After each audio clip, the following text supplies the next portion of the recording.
I just remember coming out of the ring. Also halfway through, I was like, thought I was gonna die. Like honestly, my heart was like on fire. I thought I was gonna die. I was like halfway through, and I was like, what the hell? You know, it's so hard. But I think coming out of it, I thought if I can do that, anything in my life is easy. Boom, that's the nugget. You know? Like anything in my life since that point, I've found not easy per se, but if you can go into that and get punched and kicked by someone for like 5 minutes longer than that, you can. Anything is. There's easy. not much that you can't get through. Yeah.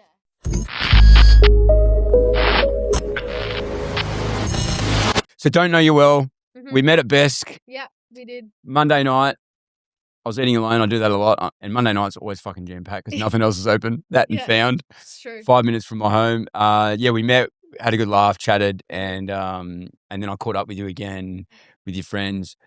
So Darcy, young lady, really kind, really nice, doesn't follow everyone else. And I just found out she's 28. I thought she's a bit younger. I was giving her more credit. Let's just say 25. She won't care now, but she'll care in 10 years. Yeah, 100%. She'll take back the years. Yeah. We've just kept in touch like here and there. She's actually a hard woman to get hold of. She's always busy and traveling in Bali. She takes 4 days to respond, but I think that's a generation. What generation are you? I'm terrible at replying, honestly. Everyone in my life knows that about me. Like everyone. Okay, so it's not. I wasn't don't take picking it on personal. you. No, awesome. Don't take it personal. Nah, I don't care anyway. Like, Shocking. I reckon it's great because your focus is eating healthy, training, trying to do all that. Yeah. You go from Bali to here, mainly Bali if you can. You come back here when I met you and you're like, I'm going to try and stay here and do all this stuff. Yeah. And then you're like, nah, I'm going back. Bye. Yeah. Yeah. What I was going to try and do, and I still reckon we'll do this in 3 to 6 months. Mm-hmm. I want to get to Bali a bit more because I like going to Ubud and that. And I wouldn't mind getting over there. And I hit you up the other week about going over there and training. I never went myself because of business. Yeah. But I would like to do one there. Yeah. And I'm sure you can hire there. There's be so many over there, wouldn't there? So many gyms. Like no, but I mean podcasts. Oh, podcasts. Yeah. Yeah, of course. There's a podcast Bali something. They have one. A lot of people just film there. I know heaps of people that just use the space and then And we could just do a green room and edit it. I think still so, get this. I actually haven't been. I would like to go check it out. So well, if you check it out for me, you can let me know. 100%. And so I think we're going to get to know each other a bit more here, which is great. And then we already do. It'll be really good to get over in Bali and do it and just understand what you do. And maybe not even just be in the podcast room, but get a little bit of what you've been doing as a young person.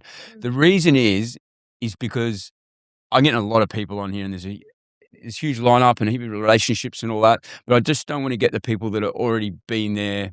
And then you're going back over the old journeys, like, already we've done nine or so podcasts, but you're on the journey.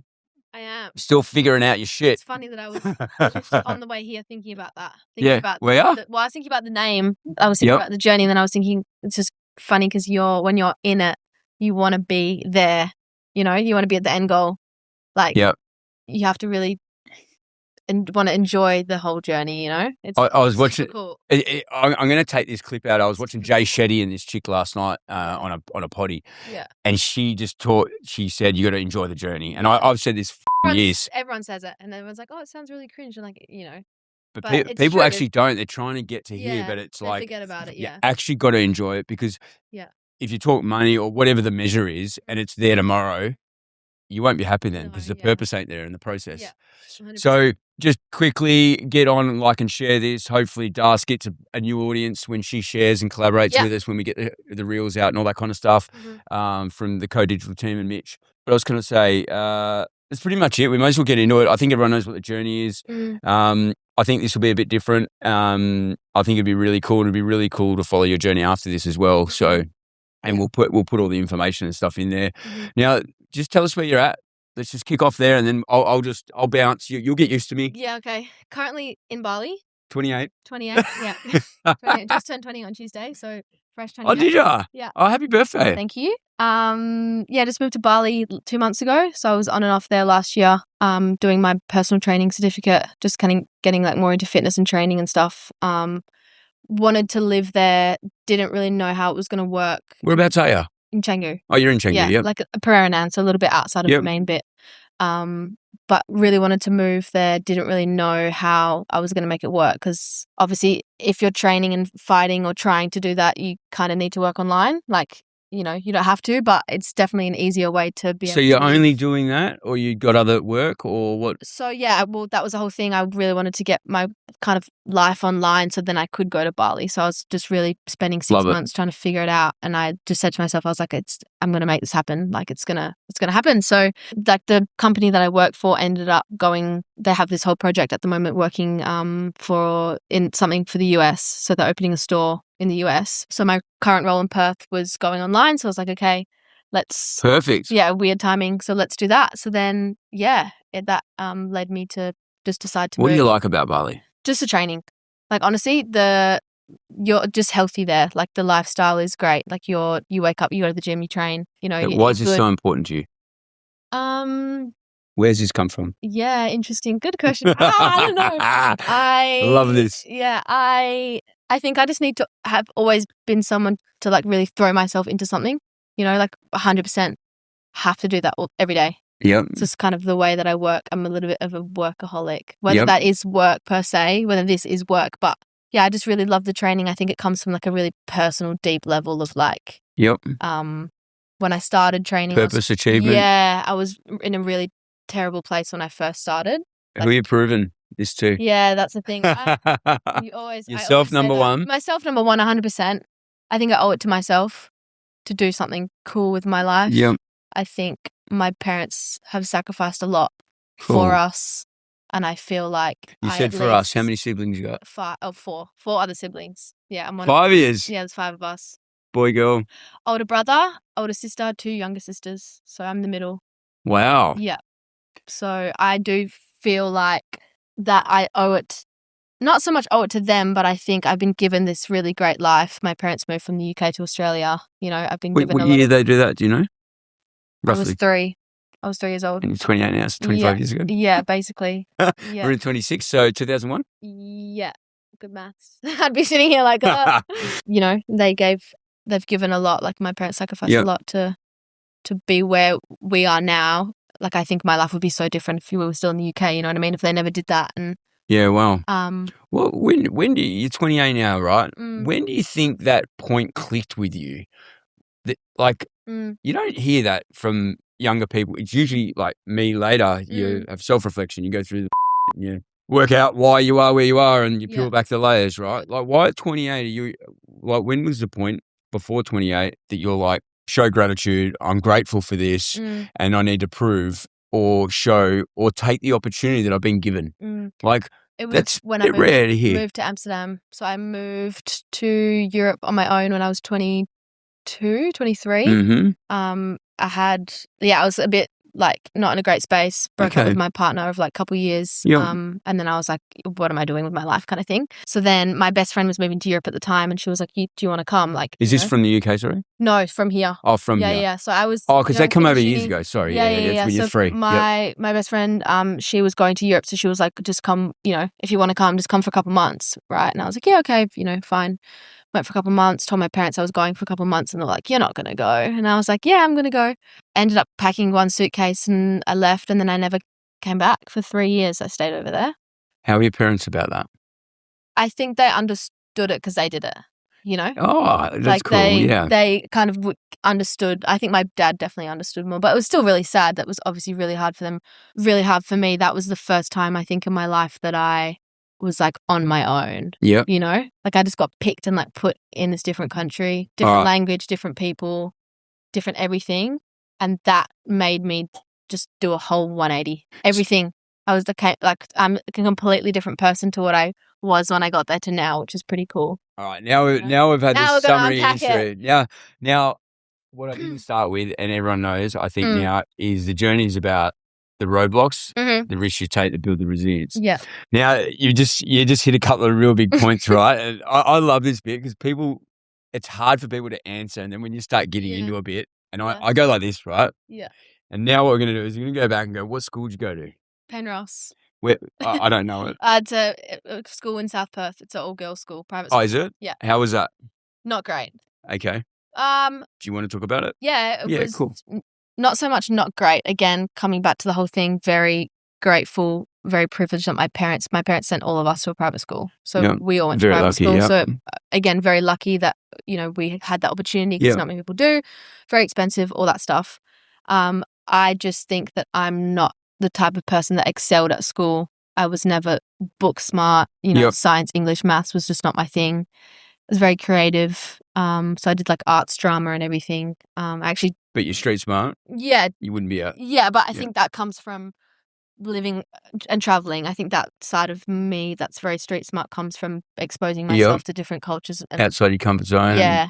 Where the education side comes from jobs that I've done, because I've done so many jobs. Like school definitely gave me... Do you know how common this is though? Like the school systems, I say it's pretty f***ed. I think it is changing, right? Yeah. But it's still the same old stuff, right? I reckon in 10 years it's going to be heaps different. Yeah. It's kind of, I know it's changing slightly, but it's still the same old way. And not everyone, we all learn different. We read different. We talk at a different age. You go down that rabbit hole. We're all different human beings, right? Yeah. It's like I was told ages and ages ago, like about anything, we need different people to make the world go around. Now, if you looked out of a window at a huge car park, what do you see? Just a bunch of small things. Cars. Yeah, duh. And what do you see? Hundreds of them. Yep. But what? I don't know. It's just... different colours, different makes, different models. Okay, so... And I always think about that. And that's what makes the world go around, because we're all different, right? Yeah, so you go back to school. Different journeys, and you're like, these people do this, or the norm, or the sheep. Mm-hmm. But then there's others that don't. And I was a bit the same. Like, I never done homework, never done that. I was pretty switched on, so I could always get through it. Yeah. But I got to like year 11 and I didn't pass anyway. And then I went and worked. But when I worked, that was where I excelled, right? Same. And Me too. I tell you what, everyone thrives to be, try to be an A+ student or an A student and all that. And that was always the bit. Mm-hmm. It's not for me, and it's not for me and my kids, because I'd rather be a B or a C student and have street smarts as well. And people skills, number one. Yeah. Number one, right? Like one of my bosses used to tell me, like, you can't teach people skills, I reckon you can in a way, but a lot of people, if you, I always say IT or engineers, they're the hardest. I've worked with both, had them work for me. Yeah. And they're not very good at people skills. They're very good at their job, but there's a strength and a weakness. Yeah. But I think people skills, like I always say in even business or employment, like number one, people skills. So now I could go get a fish and chip shop or go get something else, or it doesn't matter what it is. Yeah. If you got people skills, you'll get through. You'll problem 100%. Solve. Yeah. And how'd we meet? People skills sitting at a hospitality, Yeah. Like, and you're sitting there and you're like, say good day, or no doubt I probably butted into a conversation or something you're talking about. That's usually what happens.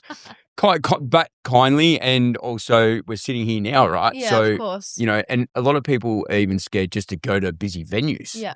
On a Monday night. Yeah. But here we are. We just connect and start chatting. Yeah. So 100% people skills, I think. I think that comes down to a lot of stuff in life, though. It does. Yeah. So all girls school? Yeah, all girls school. Not a sheep back then even?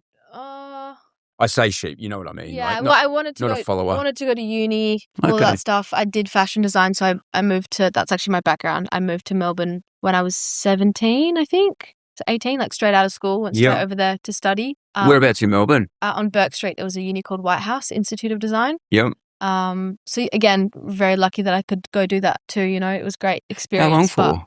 It was 2 years, but I didn't excel in it. I kind of, don't know if I could swear on the podcast, but fucking oath you can.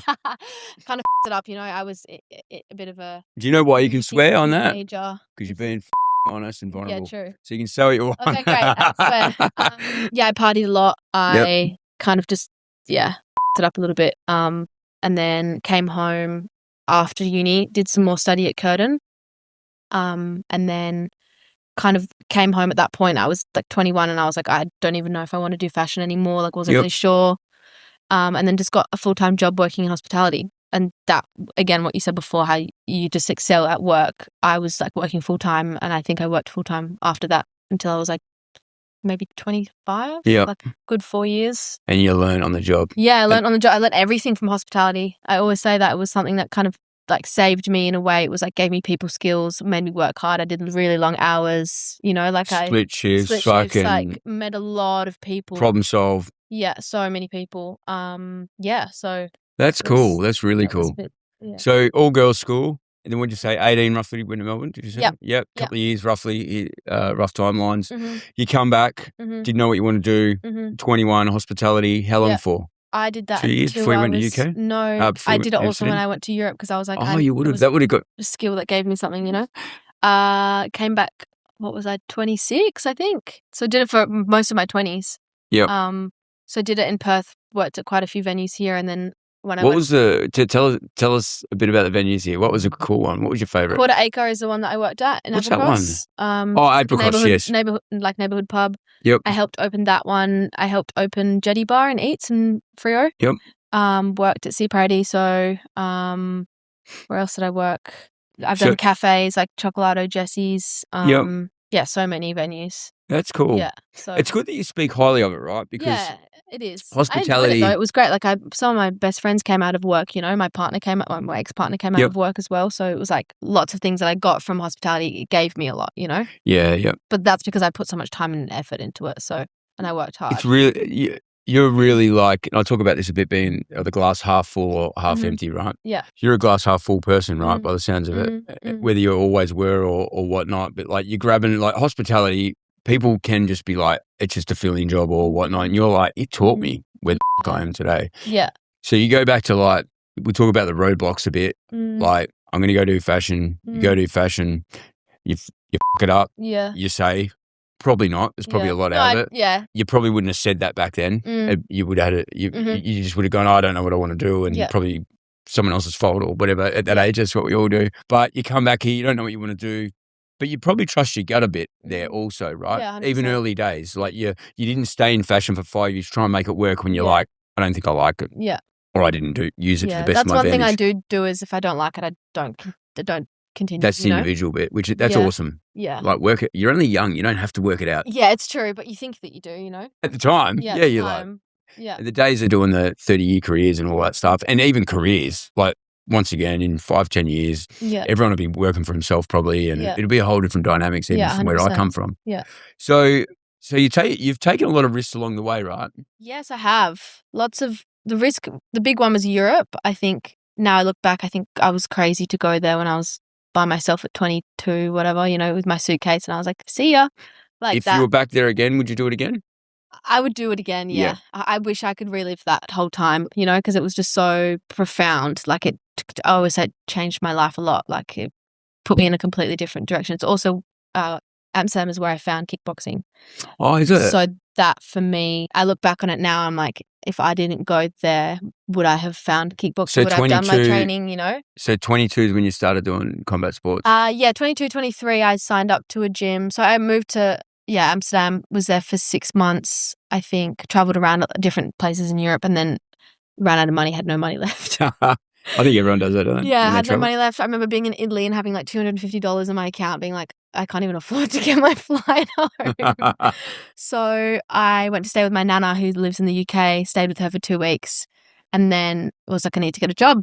So I looked on Facebook Marketplace, Facebook like page, and I found this restaurant manager role for this new venue that was opening up in Amsterdam. And luckily the guy's wife who owned it was Australian. So click. I was like, click. Okay, perfect. Message. I was like, hey, I'm Australian. I'm coming to Amsterdam. Like, you know, I'd love to chat about this opportunity. Did like a Zoom call the next day, had an interview, and they were like, can you come to Amsterdam on Friday for another interview? So I was like, yeah, sure. So I spent my last money on getting a flight there. I remember I had no money. Talk about being on the wire. No money for 2 weeks, for the first 2 weeks because I ended up having an interview, got the job. They were like, cool, you can start working full time. So I was like, thank God. Where'd you sleep? In a hostel. Yep. Yeah, stayed in a hostel. I had a little bit of money, you know, to pay for that part, but was looking for housing and everything. Anyway, got the job, started working there, and then just made so many connections again. Like some of my best friends came out of that work. Wow. It was crazy. Like the owner, Nina, she was phenomenal.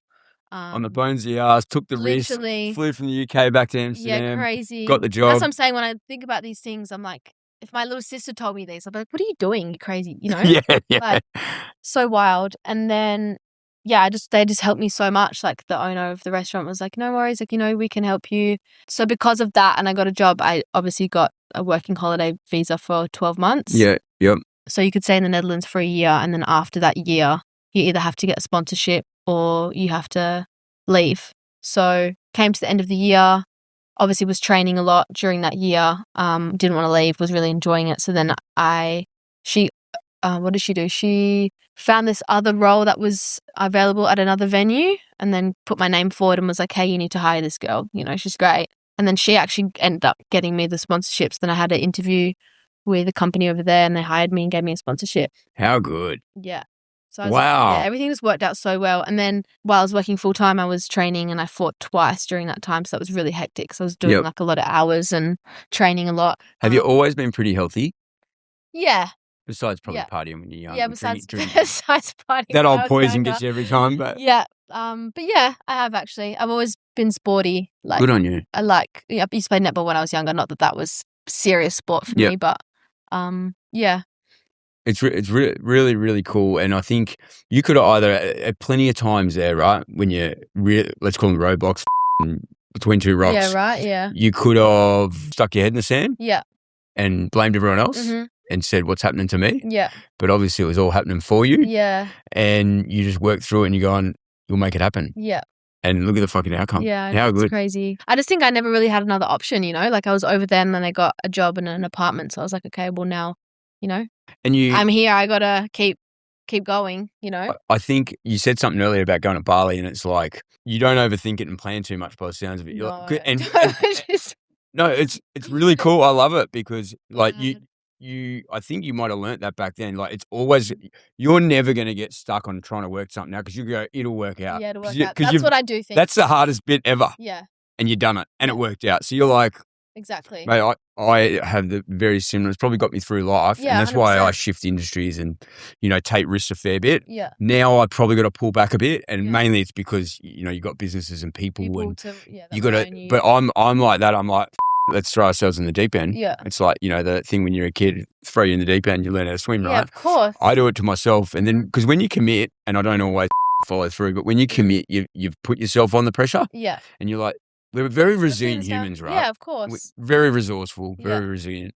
And, okay, so Amsterdam, how long were you there? 2.5, 3 years around that time, yeah. Yep. And that would have just built you, like where you are today. That was 28. That definitely has built my foundation, I think. So when you got home and you spoke to your parents and you're a different person and really individual, how was the chats? Much better because I think prior to moving to Europe, they thought you're mad. Being a little bit still in that high school bubble, being a little bit of a privileged, kid. I don't think I really understood a lot of things that my parents had obviously done for all of us, So when I think I just became a lot more grateful. Every time I came home to Australia, I was like, wow, we live in such an incredible country. How many times did you come home when you were over in Amsterdam? I think maybe 3. Not that much. Was it once a year? So say the 3 times, right? Was it a bit different every time you come home and chat to your parents? You're getting a bit older and mature. Yeah. You'd be changing. Yeah. And probably starting to talk about things and having a bit more gratitude. Yeah. I remember having a conversation with Mum probably the 2nd or 3rd time I came home maybe, and I was just like apologizing to her because I was like, I feel like I was such a little shit, Like, and then I said to them, like, that made me like really realize a lot of things, know? You're in a completely different country by yourself on your own. Like, no one knows you. You kind of have, it's kind of cool. You can kind of like reinvent yourself a little bit, Yep. It's quite, quite amazing. So I think that's really cool that you say that because you would have to learn to be kind. You couldn't be entitled. Yeah. At points you had no money. Yeah. So you're going to be talking to people and asking favors, which not a lot of people are good at. Yeah. But that would have broke your walls down, right? 100%. And then just built you up. Time alone, like so much, which I think is probably one of the things that I do well is like I have to spend a lot of time by myself, you know, which is that's like why you don't answer your messages. You're not that instant reactor. No. Yeah, so I spent a lot of time over there on my own. Like the first year was probably a really pivotal. Like, was it like this though? Like I'm lonely, and then learning to be in it, and then go I'm succeeding. Yeah, I'm cool with being alone. Yeah. It was. I listened to a lot of podcasts as well about like that alone period is kind of like a necessary part of like success in a way, or not just success, but like learning about yourself. You really have to go through that. I was only talking about this yesterday. I struggled with this until probably only the last couple of years. Yeah, I was the opposite. Right, I never had that alone time. Yeah. And that's interesting. And and that's why you go work and you work 15 hours a day. Yeah. And you're always got to be doing something. You're jam-packed, and I'm like, go back a few years, I was a socialite, not a lot of people, and I was always that. Probably big reason I broke my marriage, and I didn't learn that until after I split with my ex-wife, and I look back and I was never really, when I was a kid, there was little abandonment stuff and all that. But from then it was like left home, shifted, worked on farms, shifted to Tassie, then joined the Navy, then come to WA. And I was always with people. So I come here in 2004. Now, I had a meeting with a client yesterday morning, and we're heaps alike. And we talked about this whole, he's still now to this day, and his wife tries to slow him down, and he's so grateful. Yeah. And he goes, but I still got to work. I can't just sit at home. So he's learning that, and he's got 10 years on me. And I've learnt that more in the last 2 years. And I'll tell you where it was. When I first split, I went and done the cactus, the psychedelic thing here. Interesting. I won't say where I hurt. Yeah. But the person said to me the next morning after 16 hours, and it was game changing. I'm going to talk about this a lot more, right? Because it was all about self-development when I left, and I'm a roller coaster, high, low, for them same reasons. Yeah. And I said to him the next morning, I said, how come, go back 15 years, how come you done this and you become, and now he does the whole psychedelic thing, the cactus, and he's like, because I didn't love myself. And I'm like, yeah, I've heard that heaps, but I've never got it. And I'm pretty open-minded, right? Yeah. And he goes, no, I'll reframe it. I didn't love to be in my own space, which means I didn't love myself and my own, environment and whatnot. And, then it goes to drug addiction, alcohol and all that stuff. And he was a legend, and I've heard that heaps, but that moment shifted it for me. So since then, even the next day, because you don't eat for a few days before you go out there and all that. Yeah. I went and had lunch by myself. Yeah. Even still to this day, because I live by myself in an apartment, because we split. So when I haven't got my kids, I'll go and have dinner, have a steak. I'll go to restaurants. Go and check. So many people can't do that. That was my next sentence. I spoke about this twice yesterday, two different people, right? Well, so this is the every third morning time. I have a coffee by myself. Yep. I will go have a coffee and sit by myself for like an hour and a half. Yep. And it's funny when you do it yourself and you look around and you see how many people are actually with someone. Like there's been so many times where I've been in a cafe or something in Bali or whatever. A lot of people over there do that solo kind of work. But in Amsterdam per se, you sometimes look around and you're like, oh, I'm the only person here by myself. You know what I mean? Yeah. So not many people can do it. Especially here in Perth. Everything's a competition or put a fate. I was talking to a close friend last night. She was saying about, she's learned a lot about how you put a face on, right? Yeah. And me and her actually talk about this a bit. We've seen each other for a bit, and it's like, you put all these facades on, but when you split, when you divorce, she's 40, just in her 40s, and so am I. So it's like you reflect on all this, and that is probably one of my biggest wins splitting is like the work on yourself bit, right? Yeah. Later in life. That's why I love that you are already in that bit and knowing your journey now, and that's why that Amsterdam piece is a big piece of building your resilience.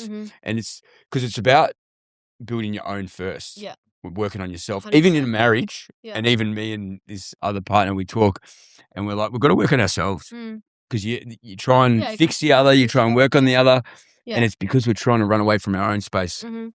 Whether it's drinking, whether it's anything else, or work. Work's probably one of the biggest for me. I was arguing with the wife, and I'd come here, I'd be in here till midnight, and I'm like, I'm coming home at 8, and she'd be ringing. I'm like, nah. No.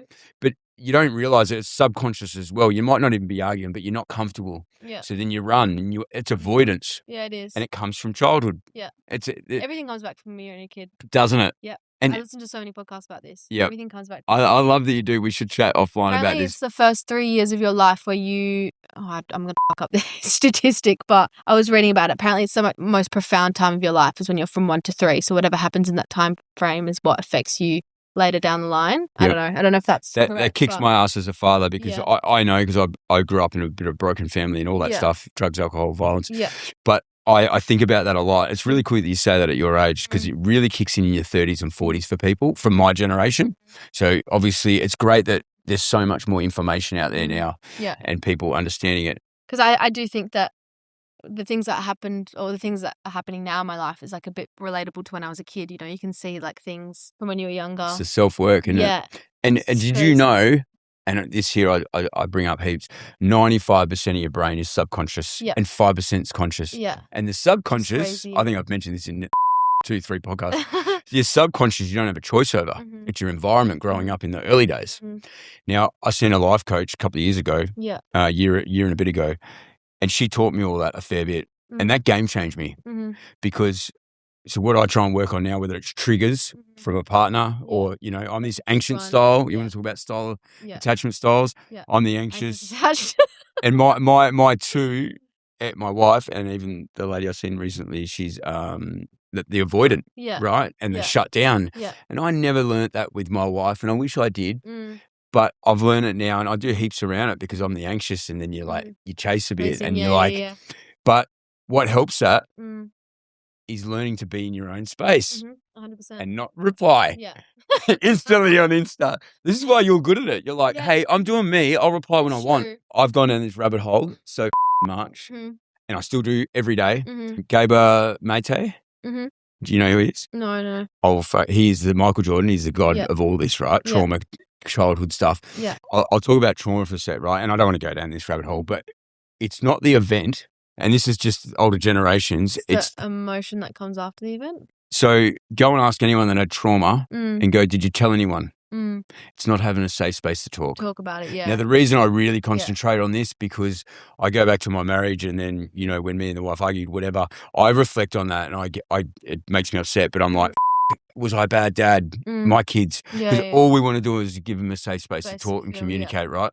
And that's big, because it's actually that. It's not the event. Now, I've got a couple of clips. I'll send them to you, and you understand this a lot, and you'll just click with it. It's fucking unbelievable. Obviously, I think you've had a pretty good life. No doubt you've had your things. Everyone's got that stuff.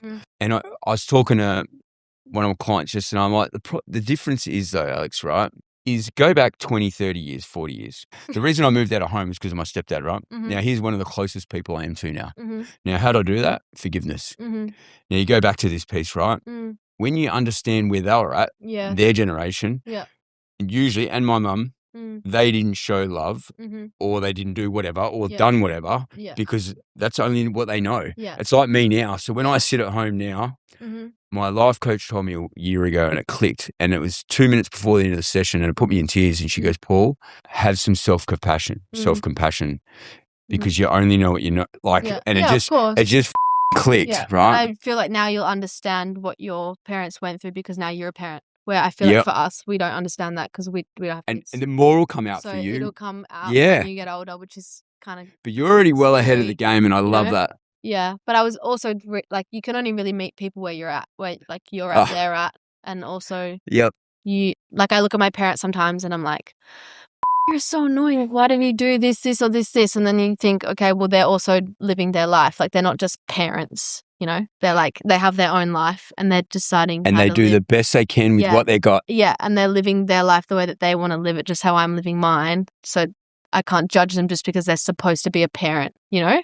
What is a parent? Where's the rule book? What is book? a parent? Yeah, exactly. There's no right or wrong in any of this. Like, is the needle moving forward? His daughter and a sister and, you know, like all that. Yeah. So it's interesting. Did the needle move forward for you? Me? Yes, it did. Yeah, there was... Yeah. Right? And my parents didn't know any better than what they knew. Yeah, you only know what and you so, know now, aim with yours. But yours did move. Yeah. Like, this is why when you walked in here and you sat down, you're like, I'm so grateful and I got the opportunity. I've got to use it to the best of my advantage. That's amazing to do that, because there's no worse or better for anyone. We've all got our own book and our chapters, hence the whole scope to this, right? The journey. And mine is my most important to me. Yours isn't.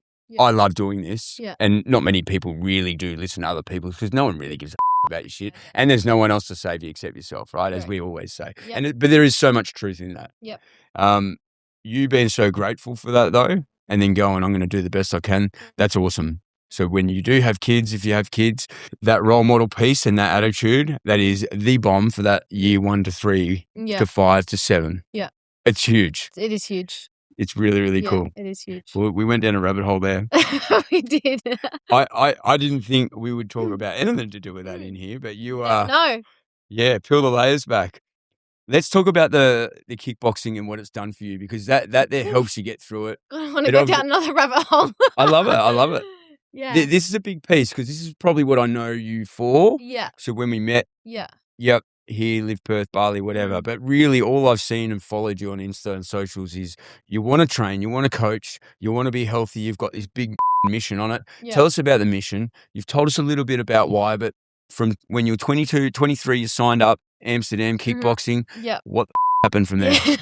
Yeah, I joined the gym and there was a couple of girls there that were like, oh, we're fighting, in a couple months, you should sign up. And I never, like, when I say that I stepped into the gym and I never heard anything about boxing, kickboxing, fighting, nothing, didn't even know it existed. Did not know it was this big. Like, you know what I mean? Did not know the industry was this big at all, which is cool. Bit naive, So out of your comfort zone. Yeah, 100%. I just wanted to get fit. And then, they're like, if you want to sign up and fight, you should do it with us. So I was like, yeah. So you only just started 3 years ago. Yeah. You were 23 or year 23? No, I was 23. Yeah, so 23 and you're 28 now. So 5 years ago. Yeah. Yeah. So you only started kickboxing 5 years ago. What about your size and your fitness and all that kind of stuff? And I'm not trying to be personal. No, of course. That was also when I moved to Europe, I was really skinny because I just went through a breakup. So I was like 8 kilos lighter. That's kind of what I was getting at. Yeah, so I was like, when I started, didn't really have much of a physique. I was like skinny, but I didn't have any muscle or anything. Yep. And then obviously starting that training, that I've got so much. Yeah, which is good. And then now, I'm fighting in a couple of weeks. We'll go into that, but I've had to drop weight. So, but yeah, anyway, went to the gym, signed up to fight, did training for 3 months. I think it was 3 months intensive, like back to back, 5 days a week kind of thing. Was still working full time at that point. So it was quite hectic. And I don't even know what it was. I think getting in the ring, I lost my first fight. I think that was a big driver for me to go back again and do it again. Cause I was like, I got pretty sad that I lost. Did you? Yeah. I think it's just like a... But what did it do for you? Yeah, it gave me more fire, like it... Resilience. Yeah. Like, so... And with the gym that I was training at, it was kind of... You were fighting someone from the gym as well. Like, obviously it was serious, but it was my first fight and also my opponent's first fight. I was about to ask you that. Yeah. What was your opponent like? Yeah. So was it close or was it... I can't even remember. No, I don't think so. She was training for a lot longer than me. Yeah. So she... What was your confidence? Like, I would have broke your confidence losing, but what was it like going in when you're scared? Like, can you remember the first time you walked in? Petrified. Were you? Yeah, I reckon that was the scariest thing I've ever done in my life. Yeah, that first time, that walking in. Yeah, my adrenaline was through the roof. I was like shaking. Like I get really nervous. Yep. Something that I get, I always get really nervous. Even in school, like if I was performing You're or something. doing pretty well now. Yeah, I mean, I still get nervous, but I was so nervous for that first one. But it was pretty cool, that I did it, and forget how brave it is. So what was the feeling after it, even though you lost? That you just completed it? The fact that I just remember coming out of the ring, also halfway through, I was like, thought I was going to die. Like, honestly, my heart was like on fire. I thought I was going to die. I was like halfway through and I was like, what the hell? It's so hard. But I think coming out of it, I thought if I can do that, anything in my life is easy. Boom, that's a nugget.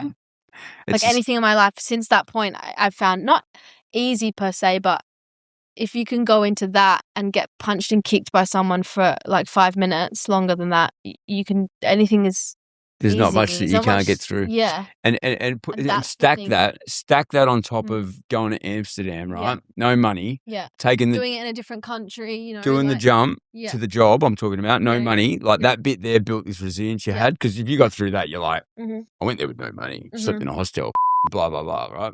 And then you go and do terrible hostel, so traumatic. Was it really bad? Bad. Nightmares? Yeah. No, yeah, it's funny. And then stack the next biggest resilience piece, probably one of the biggest in your life. Yeah. On top of that. Yeah. Like, this is why you're doing what you want to do now. And this is why you're going to be a really great role model and probably already are to a lot of young people. Yeah. Like, how cool is that? It is cool. So, yeah, I had that one, lost, and then I was like, nah, I want to go back and win. So, how long did it take you to say that to yourself? Was it a day? Was it a week? Like, when did you go, I'm taking my heels back in. I'm going to go again. Probably like a week, I reckon. Yeah. Yeah. So you stuck your head in the sand for a week? I kept training after. Yeah, I did. I think it was in November, and then I was going home to Australia. So I had a bit of time off. Like, I still trained, but I went home for Christmas. And then when I was at home, I was like, I want to do it again. And then I signed up when I was in Australia for the second round, which was in May. So it was like 6 months later that I went back in for the second one. What happened? Trained a lot harder this time. Took it a little bit more seriously. Well, you knew more. You knew what to expect. Still really nervous, of course. This one was for a bit of a bigger promotion. It was called Fight Fans. I don't know if you've heard of it, but it's one in the Netherlands. And yeah, did it again, and then I won. And then I think after feeling like you can win after, having to talk yourself into the fact that you are better. Like the whole thing for that time, I reckon for me was like thinking, mindset. Oh, she's better than me. She's going to win. She's better than me. You know what I mean? So yeah, you really got to talk yourself into that. Obviously all about the mindset, Because you hadn't had that you hadn't had that win. You hadn't had that I can do it, that confidence. I lost. So the whole thing was like I lost my last one. I was like, am I going to lose again? You know what I mean? Like you go into so when you walked into the ring and you're thinking like that, right? Yeah. You walk in. Yeah. And you're thinking like that. But you obviously had it. There must have been hope there though that gave you that extra because you just said to me, you trained harder. Yeah. You took it more seriously. Yeah. So you're hoping you get the leg up on it, right? Yeah. Or, get the upside. Yeah. Now, when in the fight, did I notice? Did it click and you're like, I can do it? Because there must have been, because you wouldn't have won otherwise. My coach yelled at me and said, Darcy, you're winning. And I heard that and I was like, I'm going for it. And there's a point in the video where I'm just like, I'm straight punching her. It's really funny. So yeah, I just heard that and I was like, that just sent me. Because you don't know when you're in there. Yeah. You're giving punches, but you're also receiving punches. And obviously the feeling of receiving punches is like, Tenfold because you think, fuck, if I'm receiving it means I'm losing. You know what I mean? But you have to be confident. So you would have been 24 then? You're also hitting, you're also hitting back, During that time period, I fought with my best friend, Britt. At the time, she was also fighting. So that for me was also really cool because we trained heaps togetger. And how long has she been doing it and how many fights? I think she had a couple. She was doing it, God, I don't even know, a couple years as well. So it was great to have someone to do it with, But I think after that, I took it more seriously again. And then, I think the whole thing for me is I feel that when I was younger, I didn't really have like a voice or like not being listened to a lot, So I feel like for this whole sport for me, it was like I can be seen and also win. It's like a bit of a... And it was your own choice and own doing from the start. It's like proving to myself that I'm worthy. Can we go? So, Yeah, sorry. Yeah. Yeah, exactly what you just said, right? I fucking love this. So I'm going to assume something here and tell me if I'm wrong. Go back to the whole, I'm not listened to, I'm not that. Is that because the stereotype of maybe being entitled, private school, maybe that piece that, because you said that earlier, right? Yeah. And you're like, would you call it privilege, all that kind of stuff. And it's probably in your head a lot of the time. I don't get listened to on this because I'm this. And your parents put you there. Now you've gone and you've gone, I've done this from scratch the whole time. Myself, and shifted that. Yeah. And that's in your own head in the end. Yeah. Most of our shit is in our head, of course, right? 100%. There's no one that's done anything to me that made me feel that way. But it's all self-inflicted, But you only know what you know, right? Yeah. But you've gone and just shifted your whole mindset and whole life moving forward, whole journey moving forward, because you've like done all this on your own. I was I wasn't very confident though when I was younger, nor was I very so there was that like personal... loving myself and stuff. Like I was never really on that spectrum at all. Like I really had to do I've done a lot of work on that. So you worked that out. Definitely helped me get there. I think it's pivotal. The reason why I've done it because it's just helped my confidence and that's everything. Cool. So I think, and there's nothing wrong with it. There's no wrong or right with all this. I think when you're a kid, you only kind of go where you are and your mindset's at. And it's like to throw yourself in the deep end and go out of your comfort zone and go and do that. It's amazing. Yeah. I think you going overseas would have helped do that. Yeah, definitely. The first step to it. Hey, I've done that. Came after. Yeah. And then you got no judgment really because you're not in your hometown. So it would have, in a way, be hard, but help also. I'll go fight because I don't know anyone. I'm going to go to the gym. I don't even know what kickboxing is. Yeah. I don't know anyone. When I say I was terrible when I started, I was terrible. Like shocking. So it's pretty funny. And, now you look back and you're like, oh. How many fights you had all up? I've had 2. I got my 3rd one coming up. So you're 24, second one, or 25 might have been? Yeah. Won your second one. Yeah. Changed the world, your mindset, your life. Yeah. Like, and then you had hope, you had confidence, probably more than hope. Yeah. Before now though, so... So what? 5 years ago, so 4 years ago. What did you do in that period? You just been training? No, so I was living in Amsterdam. I left like 3 years ago. Came back. Yep. I was working a full-time job, so I was working in hospitality for a really big hospitality group in the Netherlands. I opened a couple of restaurants for them, so I was working full-time, and I kind of got to a point where I was like, Bali. I just felt like Bali was calling me, like calling my name a little bit. Cool. Always thought about going, watched a lot of videos of like people just training in Thailand and Bali. And I was like, oh, fuck, I really want to do this, you know? But I had a life in Amsterdam. But it got to the point where I was like 2.5 years in and I had a sponsorship. And if you left the job that you were in, your sponsorship would get, obviously, made redundant, you'd have to leave. So I was like, had a bit of a thought process at that point. Do I want to stay in Europe? Do I want to, make a life here or do I want to go back to Australia? So that was like a really hard decision for me because I was like, I don't know. I'm about to give up, my friends, my job. Yep. everything, but I had this feeling that I wanted to kind of pursue this a little bit more. Now I look back, great decision, best decision I made for myself. But at the time I was like, that was really, that was risky and you were at the forking time, the road. Yeah, I was like, I don't know what to do, Yep. So I ended up quitting my job, which made my sponsorship also quit. So how long did you have then when that happened to get out of there? I think you had a month, maybe. Yep. Okay. So you knew there was pressure on. You had to shift. Yeah. Yep. So decided to come back to Australia and then went through Bali on my way home.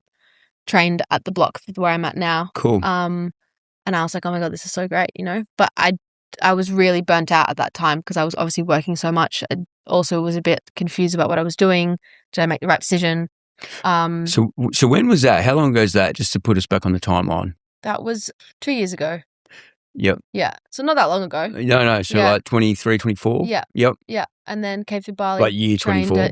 Trained at the block. What month of the year was it? End of the year, December. Oh, so it was December, yeah. Sorry, November time. I left in October, yeah. So I was there for a month and a bit, came back for Christmas. And then wanted to do fitness. I kind of just decided I wanted to switch industries, I've been working in hospitality for 6 years. Yep.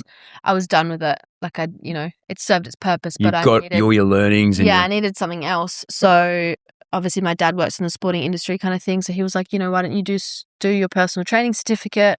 Can I ask where he works, what he does? He used to be the head coach of Perth Glory. Yep. For a long time, and then now his background is also engineering, so he does a lot of coaching. Coaches at Perth Soccer Club. Yep. So in the soccer scene, which is really cool. Nice. And he was like, "Why don't you do your personal training certificate? Just do some sort of like fitness if that's what you want to do." So then I looked at places here, but it was like a 9-month, maybe a year's diploma, and then. I think I was just Googling and then there was an academy in Bali that was doing it and it allowed you to get your level 4 and 5 certificate in like 2 months. Yep. So a bit quicker. Also love Bali. So I was like, perks, Yep. Could go back. So and get to know it more. Yeah, get to know it more. So went back, did my course, completed my certification and... So, sorry, just on that, did you live there for the 2 months? Yeah, I did, yeah. Oh, that's just cool. in like a guest house, There was like a bunch of students doing it together. It was so fun. Can I ask what something like that cost?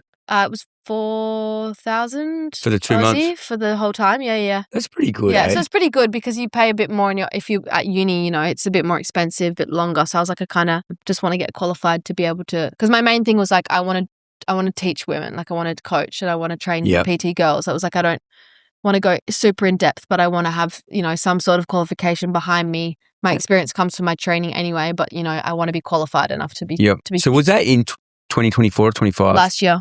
That was so it's 25, yeah. What month?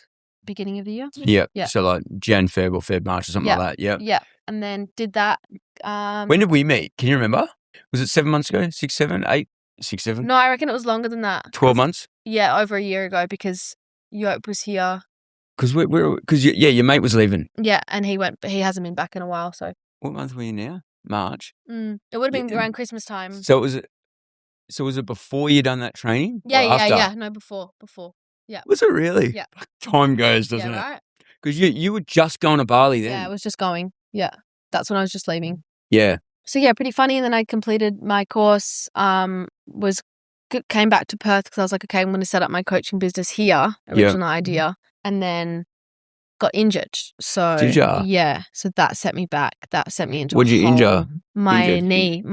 Got no cartilage left. Didn't tear my meniscus, but was looking that way. Yep. Just had like a golf ball sized bruising. Had a lot of bone bruising. How did you do it? Training? Overtraining. Yeah. I think did you put it on socials? I think I might remember. Yeah. Not looking after myself that much. Going into overtraining, which wasn't obviously very good. So I finished my certificate. I think I got it from doing the course because it's very intensive. It's like practical in the morning and then theory in the afternoon for like the whole time every day, 5 days a week. So it was pretty intense. Came back, my knee was a bit funny. It just felt a bit weird. So I was like, oh God. So I went to see my physio and he was like, yeah, you can't train for 3 months. So I was like, oh my God, I'm going to die if I can't train for 3 months, Yeah, that was another pivotal point because that was like, who am I without training? And who am I without kickboxing and boxing, You're shifting your identity and then you got this big roadblock. Yeah, that was a massive one. Yeah, did not enjoy it at all. So how'd you pivot? What'd you do?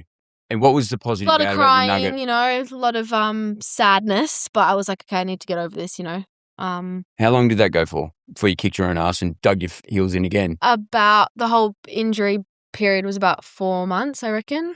So no, how long were you a bit upset before you dug your heels in and go it? I reckon like after the fight, right? 2 months. I reckon I was pretty for it. Yeah. So were you like with mum and dad or like? Yeah, and also that was back home. So when I obviously came back from Amsterdam, Bali, the first time I came back home and lived with my parents, which is fine. But then went to Bali for that time, so I was like, oh, fun, and then came back with them, and then being injured, not doing anything in my parents' house was like not the vibe, you know. Not the place that you want to be. Here's this generation words, not the vibe. No, not the vibe. Not where you want to be. So do you just tell us about that a little bit, right? Yeah. Because you're going to be this individual person.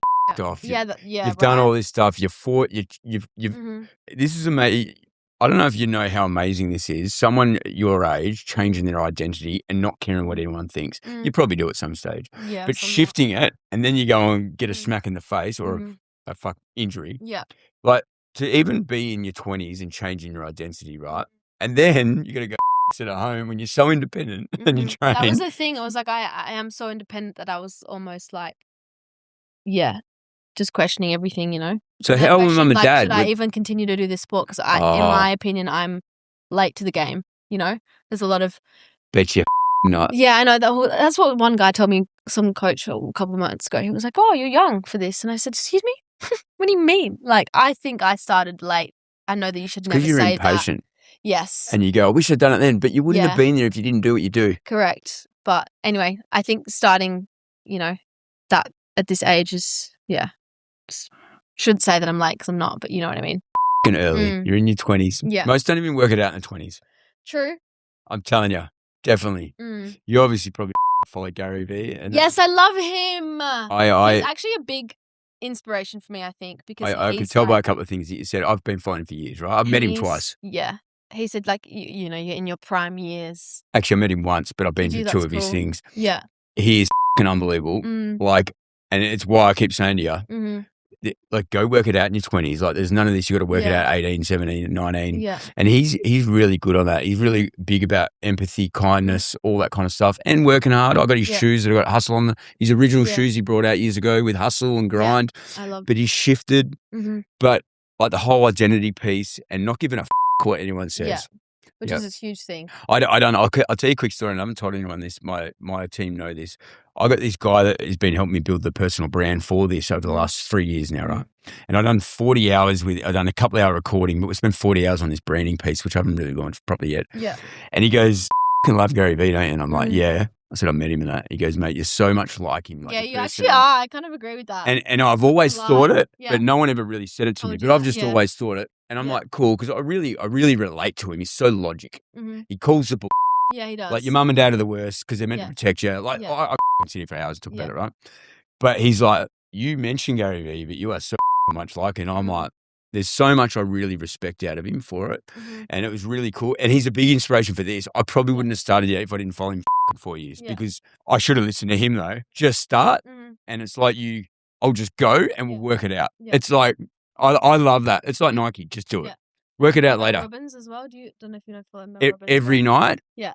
But she was saying, you know, her story is like I was in debt when she Let them through. Yeah, amazing. So she's a huge one as well. But it's true. I think when you're younger, you think that you're not, you're still old, you know, like you're too old to start I'm 42. New. Yeah, right?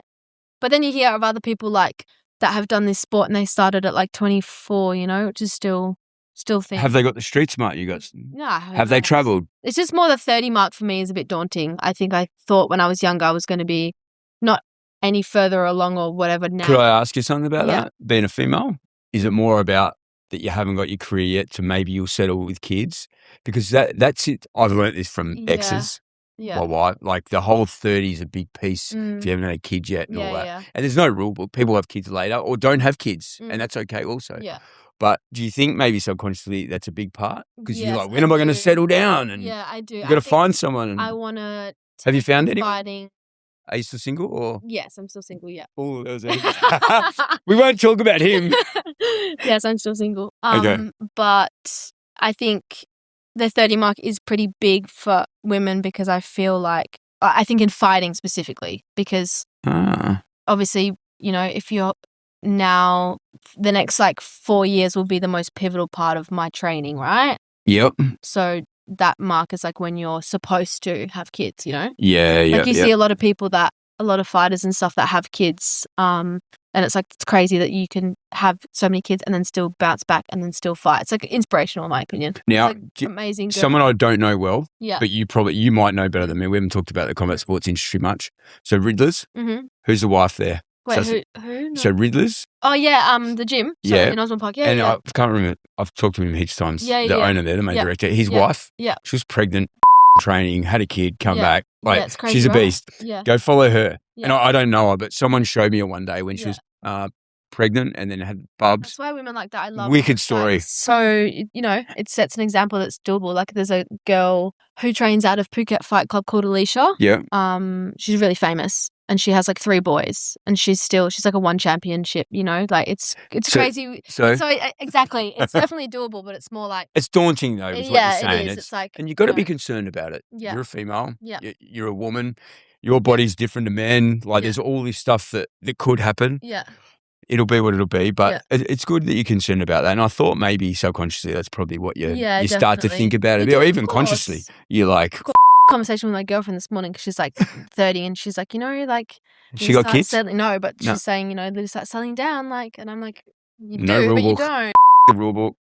Yeah, I'm not a walking example of the rule book. I mean, I love that. So many of my friends have got married and getting houses and boyfriends. White picket fence. Still single, no house. Like housing's a mug games. White picket fence. The whole safety net. Look at the world right now with finance changing, the fiat to digital, and all that is old school. Yeah, there is no rule book. It is. It's true. What's the main thing when you get out of bed in the morning? Be happy. Yes. And try and know your purpose or why, because that's what makes you happy. It's not about money. It's not the white picket fence. Yeah. It's not the settling with kids. I've got friends now, like very close friends that actually come in this office weekly. Yeah. They've chosen not to have kids and go back 30 years. People will probably look at that weird. Yeah. There is no rule book now. Yeah, it's true. I agree with that. I definitely think that's more of something that I've been thinking about lately is that, you don't have to do everything else that everyone else is doing also. You can live your own I think life. you've done that for a long time. Yeah. I love it. All right, let's go back to your training. Where we were at with that. The kickboxing. Yep. So you got hurt, injured. Yeah, injured, after that. And then you kicked your own ass. You got a rehab coach for my knee. Yep. He works with a lot of UFC guys. Oh yeah. I was like, local here? No, he's from Brisbane. Oh, he's called Stephen. Yeah. And he was amazing. He got me back on track and really helped me like in the gym. What's his last name? Sayun. Sayun. I don't know how to pronounce it properly. Me either. But yeah, incredible. He's quite famous and quite well known. Yep. So I was like, I want the real deal. Otherwise, I'm gonna. Good on you. I don't want to waste any time, kind of thing. Mm-hmm. So did that, and then I was just doing strength training for the whole time. Well, not even strength training, just like exercises. So that was hard. It was like you go from kicking a fucking bag, all day to just doing like exercises in the gym. And I find strength training quite boring. So it is what it is. And then I, finished my rehab and then decided to go back to Bali. So was just working, as I said before, for the job that, changed onto online. And then so what's this job? What do they do? It's got a company called We Were Australian, basically bringing Australian brands into the US market. So they're opening a store. Yeah, opening a store. So e-commerce stuff, is it? Yeah, just marketing, e-commerce. So how long have you done that for? Because you did text me about this the other day and we haven't spoke about it. Yeah. You said, hey, do you need help or anything? Like, do you know what? I was going to wait till you're in here and we chat about it. But so how long have you done this for? So I didn't study it, but I obviously something self-taught and like I think what was a pivotal part for me was like deciding to post on social media and just like just telling myself. Were you like, okay with that or not? Full swing. No, because at the beginning I was like, oh, you think you look cringe and, you think you're trying to. Gary Vee helped with that a lot? Kick your ass, basically? Of course. And you think that people are judging you and all that stuff. But I think it was probably one of the best things I've done in the past year. You're inspirational on there. Yeah, but, that took me a lot to be like, fuck it, I don't care about what anyone thinks. This is the direction I want to go in. Again, I only kicked this. I only hit that point 4 or 5 months ago, if not sooner. Yeah. And now I actually got and done a video and I'm like, I got mates messaging me like, what are you getting on fucking, and I'm like, I feel sorry for them. I'm like, I don't give a what anyone said thinks to me, now. like, oh, you're trying to be a fitness influencer? And I was like, you're annoying. Do you know what outweighs it? You know? Including yesterday, is send it. Like, I do stupid shit in my lift. Yeah. Do you know how many people, there is people that laugh. Do you know how many people go, I look forward to this motivation? Yeah. And all I'm doing is making noise or saying good morning. You'll be surprised because a lot of people say that. They say that, oh, it's so cringe, but then you keep watching it. And let's be real, you're the one that's also consuming. That was the thing for me. It was like, if I'm consuming so much content, why am I not putting it out there? Yeah, 100%. You know? And it's a 180. When someone's got something negative to say, like Gary talks about this all the time, right? Feel sorry for them. They're the ones that are a bit more shallow and can't express, right? So they have a little pick or a dig. And it might not even be mean, but it's like they're trying to be involved more to the point. Yeah, of course. And it's like just content. Yeah. Like that's what the world is. Yeah. We learn. Yeah. And I think if you have a great personal brand, like I think that's opened a lot of doors to me, is like starting to post online and working on my personal brand. And when I started posting kickboxing videos, so now a lot of people know me. How long have you done that for? Let's talk about this. A year. So you've done that for a year now. Yeah. So when you first done it, obviously you just had to go, I'm not going to listen to anyone and just go against your feeling, right? So obviously I mostly do it on Instagram, but that was my normal account. That's where I posted my personal stuff. But then I was like, should I just change it? You know, I've already got nearly 4K. So I was like, should I just change my personal stuff to like my fitness stuff? And then I kind of just started posting fitness content, and then that kind of led me to like, you know. So say when you just roughly, right, when you started doing it, and this is to help anyone else out there about this, because you're in your 20s, you're making all these shifts and changes out of your comfort zone, which is awesome. So how long did you do it for before you got the positive message and the negative ones for a sec? Because then it gives you more, because me now, this is why I flow now, right? I tried to do this like a year ago. I couldn't do it. But now it's like when you get messages, you know how many people go, and we had no wall up or anything, and they're like, Paul, keep doing. I love what you're doing. Every day I got insurers, I got friends. It takes also one person to be like, hey, that's really cool. How long did it take you to get that one person and then go, I'm going to do it again? I'm going to keep going. Like a couple. I mean, I remember having the conversation with one of my friends, Femke from the Netherlands, and she was like, just do it. Like, who cares? You know, like just do it. And what about the regret if you don't? She was like, I think she replied to one story and was like, yes, I'm so happy you started doing it. You know, started posting, because I talked about it for a while before about making like videos and things. And then a couple of people just replied and was like, this is really cool, you know? And then after that, it was probably like, it was about a year ago I started posting. And then maybe a couple months ago, one girl came up to me on the beach in Bali and was like, she's sitting on her phone. This is so funny, true story. She's sitting on her phone, beanbag, like over here behind me. And I was sitting in front of her at Times Beach. There's like all the beanbags. Yeah. And then she comes up to me. She was like, excuse me, is this you? And I was like, yes. And it was one of my boxing videos that came up. Oh, wicked. And she was like, oh my God, that's so funny because I follow your stuff and like I love your content. It's like, you know, that it's so nice. And I have so many girls that, you know, replied to my stuff and said, like, you're inspiring. It's really nice. And I'm not even like big, you know what I mean? But I feel like if you have the power to inspire one person and they say that to you, then you need to keep doing it.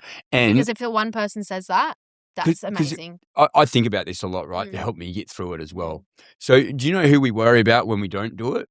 We only know a minuscule of everyone, right? Yeah. And it's not them that are going to watch it. Yeah. Friends, family, that's who we worry about, right? People we already know. That's what stopped me for a long time, even clients and all that, right?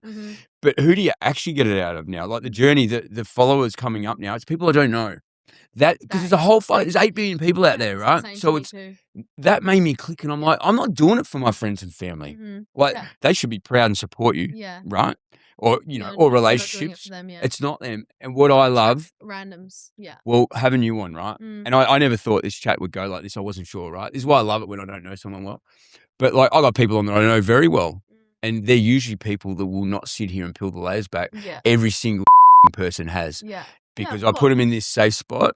And then what happens, they know other people. And this is why I love doing guests. It's not about insurance or specific, right? Or like you're doing that niche. So it's broad. So I get to go over all different industries and aspects and people. And but I could just picture that moment, that chick coming up to you on the beach. And going, is this you? Nice, dude. Like how nice that you can just like inspire people to like, you know. I think one girl said to me, was like, please don't stop posting because I love your videos. I was like, you know. It's so cute. It's so nice. And that, for me, makes what me age happy. Group? Younger. Because I know you're big on the whole, I want to train females and like, you want to be a great role model and mentor. Let's be honest, right? That's that golden market and nugget for you. Yeah. Yeah. 100%. So yeah, it's really nice. And obviously the more I create videos, the better I get at it. And then opportunities come up, and then like, I think people don't realize that you can get like a lot of opportunity from, you know, social media and stuff. And that's something that I want to build on. Obviously now I'm trying to start my retreats in Bali. So I did see that. Yeah, talk about it. Called Kickbox Collective. Yep, female retreat. Women only combat retreats. Yeah, so doing kickboxing, boxing, jiu-jitsu, really focusing on like being like a space, like a one-stop space where women can come and like learn. It doesn't matter if they're a beginner or they're advanced. Like they just come. It's like a 10-day intensive training camp. Yep. Kind of like a training camp, like a boot camp kind of thing. Obviously do kickboxing classes, boxing classes, focusing on self-defense. Obviously jiu-jitsu, there's like 4 classes in the time frame that you do, learning how to defend yourself and stuff, because I feel like that's really important. Yeah. Especially for the female, you know, like that's 100%. And I think that's something that's really cool doing it only female, because there's no the pressure. You're all But even now though, it's still something that affects me. It's like you go into a gym full of guys and it's like Does it? Yeah, of course. I mean, I was at Scrappy the other night, and it's great environment, amazing place, but I was literally the only girl. And one of the coaches comes up to me, he's like, "Darcy, you're the only chick. How you going?" How good is it? I'm okay, thank you. That's how good Scrappy is, right? Yeah. No, it's 100%. Like he was like, I was looking around and I just saw you. Which one did you go to? Willerton. Yeah. That's the original one. Yeah. And everyone's all, you know, so nice, but you know, you walk in and you feel like, you know, should I be here? You know, because it's such a male-dominated sport. So that's why I want to start my retreats as well, because I feel like if someone's that scared to start, I want to give them the space where they can come in. Yeah, opportunity to be able to like, okay, I want to learn. Let's learn. And then if that gives them like even the littlest bit of confidence to come back and then go to a gym, then that's what I want, you know, because once again, you help that one person do that. It takes a lot of, I think for females, it takes a lot of courage and bravery to walk into a space full of men and be like, yeah, I'm going to, you know, train with you, and I'm going to punch you, and I'm going to, you know, spar with you. It's a lot. And you know the crazy thing these days, I reckon most people are really kind people.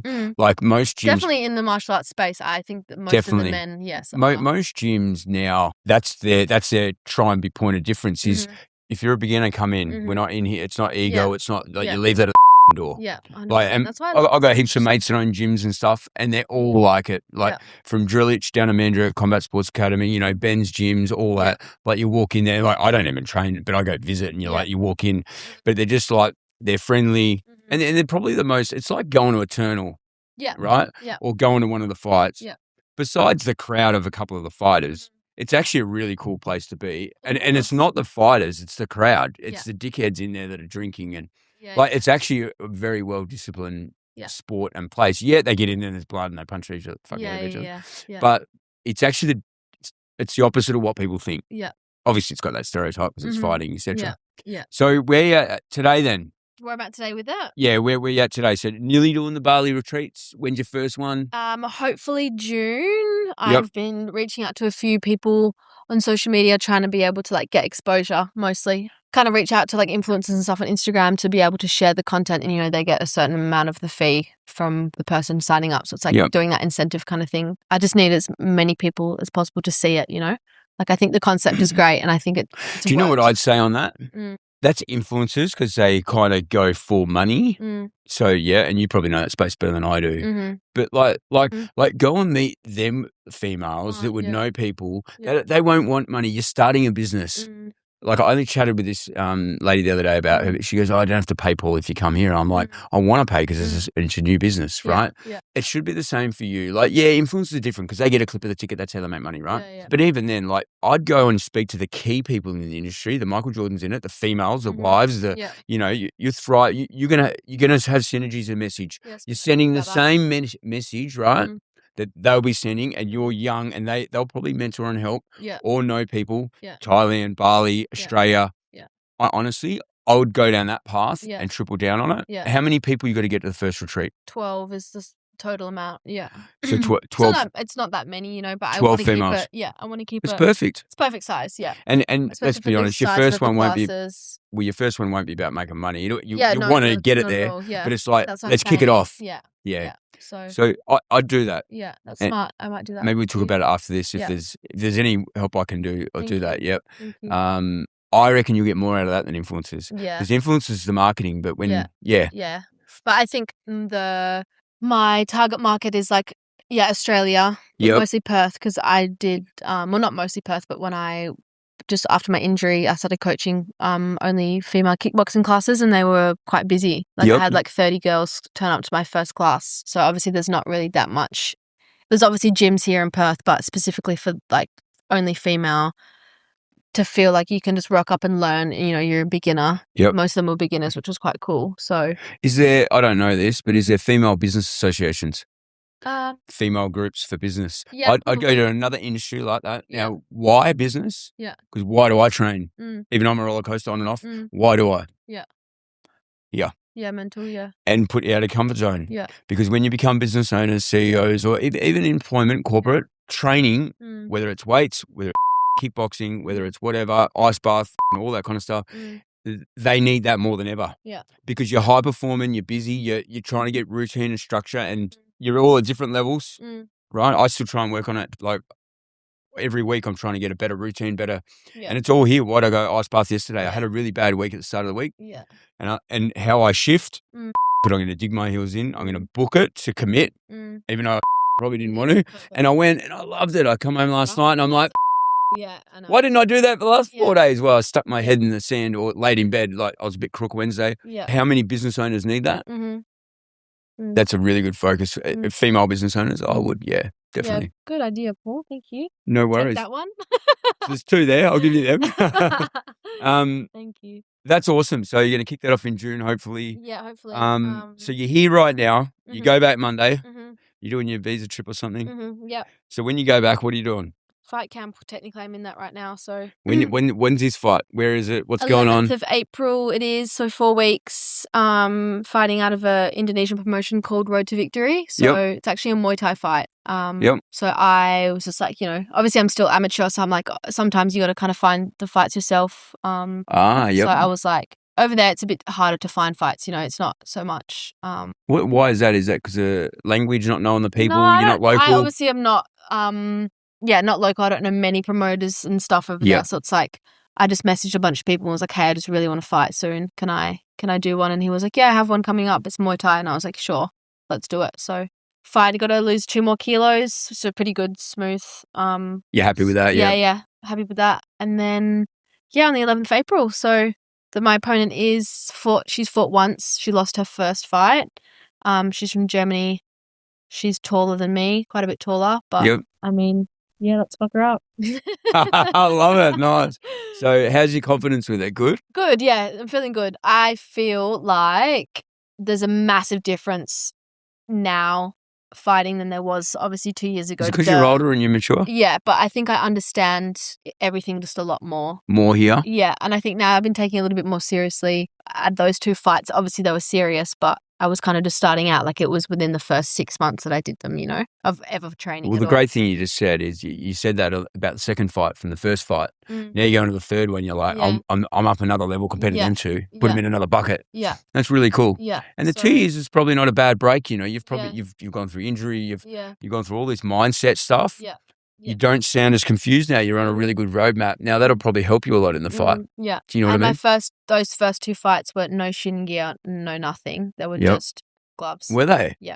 Dutch style. Crazy. So what about now? Crazy.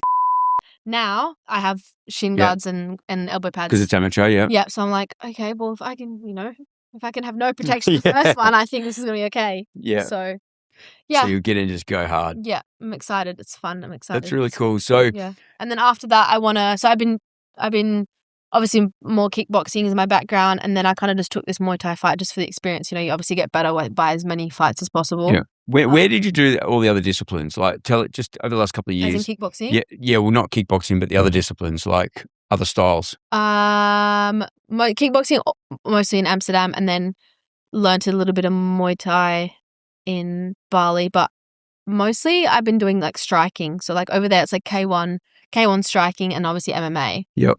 But my favorite is MMA. Like I love, that's my thing, I've been doing it a little bit, obviously started doing wrestling and grappling and stuff. Yep.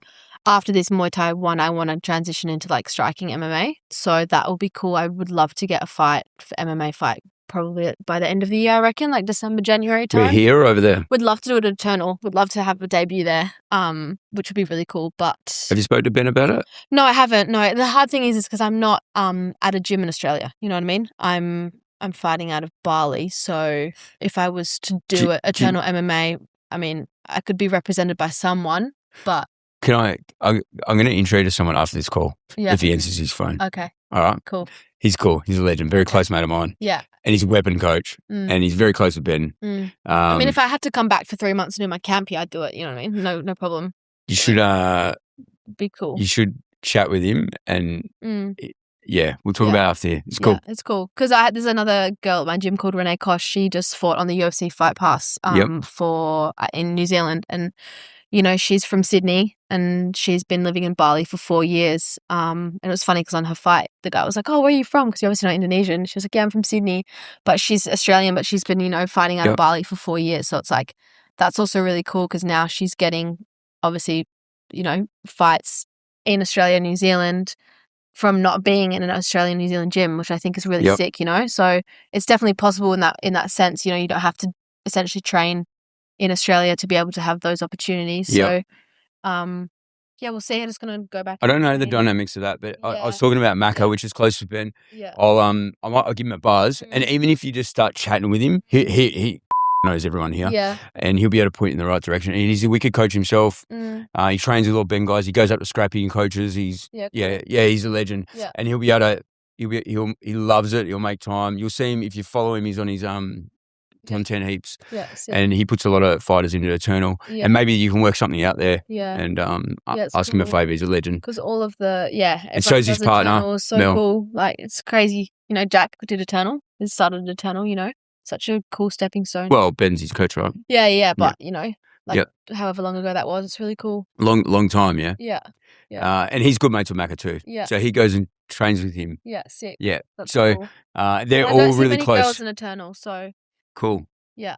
All right. There is obviously girls that not familiar with some of their names, but just not enough girls. That's awesome. So by the sounds of it, that's a tick in the box for you, right? You want to make that happen. Yeah. No matter when it is and how it is. And look, if it's in Bali, that's fine. Like they have, you know, Canggu Fight Night and stuff at the end of the year, which is really big. Soma Fight Club is huge over there. When do you reckon you're ready to go fight on Eternal? I think I have a lot of work to do, you know, especially MMA. Like I think my striking and my my kicking and my striking is good, but it's my grappling and my wrestling. Maka, I think he's the right one to talk to. We'll hit him up, or if not, he'll point you. I only just started doing jiu-jitsu. Did ya? Yeah. So, you know, I still have I'd love to just like train jiu-jitsu for like another year. Yep. Or at least to the end of the year and then see how we go. Yeah, wicked. Yeah. All right, cool. So we might not be far off wrapping up. Is there anything you want to add? And then I've got 2 questions for you. No, I don't think so. What'd you get out of today? A lot of self-reflection, which I like. Boom! That's what it's about. I like, you know, it's stopping and peeling it back. Yeah, sometimes it's hard to, like now I think I just explained my whole life journey, which is really cool when you sit here and talk about it, you know? Like it's nice to have that. So yeah. You know, I'm so grateful I'm the lucky one to get to do this with you because we don't do it. And I said to myself, I told you already that I wanted to be on a podcast. And then I text you. And then you literally text me. I was like, whoa. The universe, eh? I'm going to go home and tick it off my list. The universe. And it's really cool. And I always say to everyone, I want to like catch up in 3-6 months and do I haven't got to that bit yet. Yeah. But we will because it's the journey, right? I don't want to just do a podcast with you. Yeah. And then, whatever. It's like, revisiting. Let's really like, there's obviously huge points in here. You want to go fight. You're doing your retreat.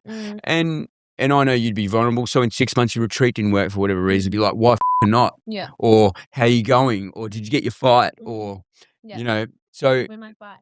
Yeah. So we'll do that. And the last question, who can we get on here that you know? Ooh. Mention their name, dob them in if someone comes. Should get my dad on here. I was actually going to say that. What's his full name? My dad and my brother. My brother's a comedian. Yep. Who's that? Rory Lowe. Yep. And your dad's name? Kenny Lowe. Yeah, he's Kenny, is he? Yeah, Kenny, so yep. Yeah, I mean, you can always ask him if you're going down the sporting route. Then sure. Yeah, yep. I'm trying to think who else. Well, he's Perth, right? He's you know everyone will know who Kenny is, obviously. Yeah. But things like that are good because they've got a story, and I know part of his, you know, come over in 2001 and obviously sacrificed a lot and had no TVs, got 5 years. Yeah. I know, poor man. So let's deal with all the crazy kids. So how many? So you're the middle. So you must have 3 kids when you come over, Mm-hmm. and then had 2 more. Mm-hmm. Yeah, crazy, right? I know, insane. My mum, is wild too. She's obviously mad football. What'd you say he does now? He's always been engineer. So that's his background is engineering, and then was playing football when he was younger, and then came over here. And then obviously was coach of Perth Glory for a long time, and then that was his sole job. Engineering kind of took a back seat. Yeah. Finished up there. So Kenny, it looks like we're going to get you on, mate. I think there's a few people we'll both know also. Yeah, probably. There will be, definitely, because when you mentioned Perth Glory before. I think one of the biggest messages I got out of today, and that's why I've still got this shirt on, I got caught up for 2-3 years not doing this because I tried to, I'm like, we've got to perfect it, and I don't want to do this. I don't want clients to see me, all this stuff. Yeah. Then when I started, I included it. So I was in here, I was putting a sticker on my shirt on one of the podcasts. It was a white wall. Yeah. And then we put a black wall. And actually, I lent them there. They weren't installed yet just to do one, right? And it just launched this week.